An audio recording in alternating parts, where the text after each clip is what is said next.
Radio Classique, l'invité de l'économie. 7h19, bonjour Bernard Sananès. Bonjour Nicolas Pirro. Président de l'Institut de sondage LAB, donc invité de l'économie de Radio Classique. Ce matin, on va revenir avec vous d'abord sur cette journée très spéciale à Orléans d'Emmanuel Macron, qui fêtait Jeanne d'Arc. C'est plutôt rare chez les hommes politiques. Je crois que Valéry Giscard d'Estaing, Ségolène Royal, on peut le comprendre, l'avait déjà fait avant lui. Jeanne d'Arc, pour Emmanuel Macron, une héroïne qui fend le système. C'était presque un autoportrait finalement. Effectivement, certains ont cru déceler dans le discours, un bref discours d'Emmanuel Macron, 15 à 20 minutes, en quelque sorte un autoportrait. Et c'est vrai que si on le prend comme un autoportrait, ça fait un peu étrange. On se dit, on est dans une dérive un peu égotique.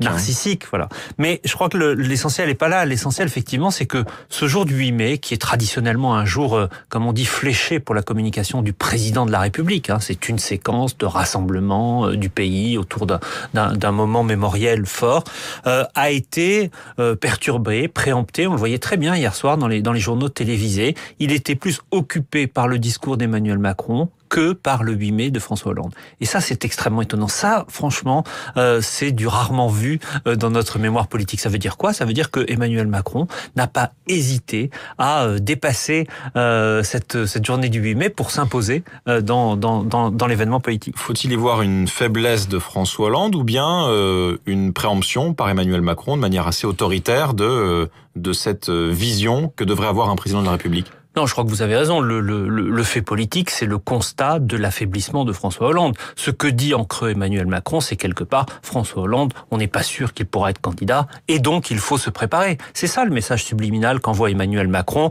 à ses supporters, aux électeurs, et y compris à certains députés socialistes. Il faut imaginer une alternative. Et quand on voit nos sondages récents pour les Échos et Radio Classique, à la fois sur les intentions de vote au présidentiel, à la fois sur la confiance pour François Hollande, on se dit que cette hypothèse que François Hollande pourrait ne pas être candidat est finalement reste également possible. Comment vous l'apercevez, vous, cette hypothèse qui semble tout de même assez étonnante, qui serait étonnante tout de même de la part d'un président de la République sous la Ve République? Déjà, vous avez raison. Le jeu politique traditionnel de la Ve République, c'est que le président sortant, sauf quand il a annoncé qu'il ne se représentait pas, est le candidat naturel, et notamment qu'il est le candidat naturel de son camp. Alors c'est vrai qu'un président sortant a été rarement favori.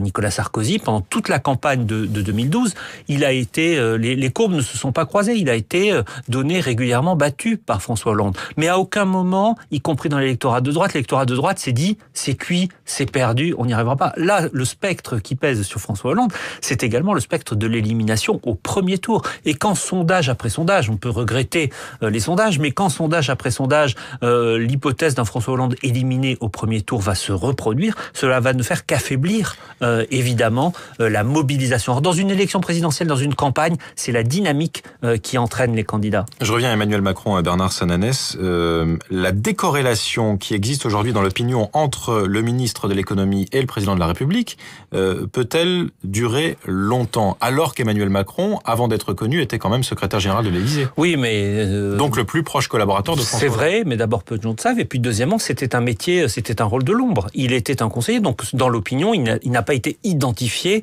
en tant que tel. En revanche, cette décorrélation, aujourd'hui, elle est très nette. Emmanuel Macron, c'est à la fois le ministre le plus populaire du gouvernement. Dernier baromètre est là pour les Échos et Radio Classique. 43% des Français ont une image positive du ministre de l'économie. Il est à un point seulement d'Alain Juppé, avec une progression le mois dernier qui est très intéressante. Il progresse à la fois chez les électeurs de gauche, à la fois chez les électeurs de droite et même chez les sympathisants du Front National. Donc on voit bien qu'il bouscule les frontières traditionnelles de la politique. Et c'est ça aujourd'hui sa force. Sa force, c'est à la fois qu'il fait irruption. J'allais dire, Emmanuel Macron, c'est un peu un volcan politique dont personne n'aurait prévu l'éruption. Il y a 18 mois, il n'existait pas pour les Français. Donc quand vous évoquez ses responsabilités passées, il n'existait pas, il n'était pas dans le spectre du politique. Et aujourd'hui, inconnu il y a 18 mois, il apparaît comme un des candidats outsiders certes, mais candidat potentiel pour l'élection présidentielle. Ce phénomène, avec sa rapidité d'arriver dans le jeu politique, on l'a rarement connu dans notre Ve République. Ce phénomène, comme vous le dites, Bernard Sananès, on a l'impression qu'il ringardise un petit peu quelqu'un comme Arnaud Montebourg, le prédécesseur d'Emmanuel Macron à Bercy, qui s'exprimait d'ailleurs hier soir sur France 2, qui s'est dit favorable pour lui-même une participation à une hypothétique primaire à gauche. Est-ce qu'il est complètement dépassé aujourd'hui, Arnaud Montebourg ? En tout cas, Arnaud Montebourg, il est sorti du champ politique et c'est vrai que même ses supporters n'ont pas toujours suivi particulièrement sa ligne politique. En revanche, il y a un espace à la gauche de la gauche. Cet espace, il pèse entre 10 et 15% de l'électorat. Pour l'instant, il est plutôt occupé par Jean-Luc Mélenchon. Donc non, Arnaud Montebourg et Emmanuel Macron, en termes de territoire politique, ne braconnent pas sur les mêmes électorats. En revanche, sur l'idée d'une rupture, du renouveau, ils peuvent être en concurrence, mais c'est vrai qu'Emmanuel Macron a déjà capté complètement cette idée du renouveau. Hier, il a ajouté à Orléans une autre dimension. L'autre dimension, c'est en quelque sorte l'unité nationale, parce que Jeanne d'Arc, c'était aussi ce symbole-là. Et c'est vrai que les Français, on le voit majoritairement dans nos études, sont très attachés à l'idée d'unité nationale. Non pas tant l'idée d'une alliance politique, mais en tout cas l'idée que les responsables politiques sur certains sujets très importants, par exemple la bataille économique contre le chômage, par exemple la lutte contre le terrorisme, pourraient s'entendre sur quelques réformes clés. On a vu que ça a fait long feu, juste après les attentats de novembre, cette idée d'une union contre le chômage à laquelle voulait participer notamment Jean-Pierre Raffarin. Au passage, on voit que pour un ministre comme Emmanuel Macron, avec ses ambitions, rester au sein du gouvernement, si on fait toujours la comparaison par rapport à Montebourg, c'est un avantage.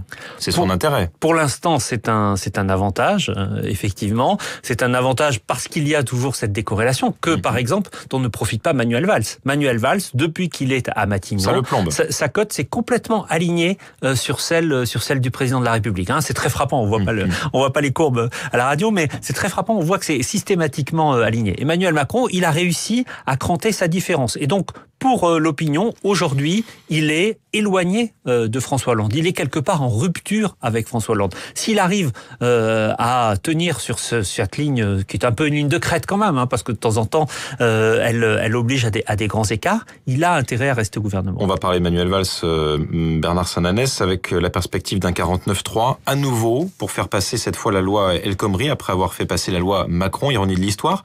D'abord, est-ce que vous croyez qu'il y aura effectivement recours au 49-3 et est-ce que ça pourrait redorer le blason d'Emmanuel Valls, lui aussi affaibli depuis quelques mois? D'abord, on a parlé tout à l'heure de l'affaiblissement de François Hollande. L'idée également qu'un texte présenté par le gouvernement, sans doute le dernier grand texte de ce quinquennat, à moins d'un an maintenant de l'élection présidentielle, ne rassemble pas la majorité parlementaire et le Parti socialiste, c'est une nouvelle preuve de cet affaiblissement de la majorité. En général, à un an de l'élection présidentielle, on resserre les rangs autour du président, autour du Premier ministre. Là, la division n'a jamais été aussi forte. Et d'ailleurs, et ça c'est nouveau, elle est très forte également dans l'électorat socialiste, parce que le rejet de la loi travail, il est majoritaire, vous l'avez vu dans tous les sondages, 3/4 des Français y restent opposés, mais même chez les sympathisants socialistes. Le texte a tellement varié, est-ce qu'on peut se fier pour le coup, mais aux sondages sur ce sujet? Mais les sondages disent quoi? Ils disent, depuis le début, cette loi est perçue, à tort ou à raison, mais elle est perçue comme déséquilibrée. Et c'est ça que nous disent les sondages. Dans l'esprit des gens, on va faciliter les licenciements. Dans l'esprit des gens, on va d'une part faciliter les licenciements,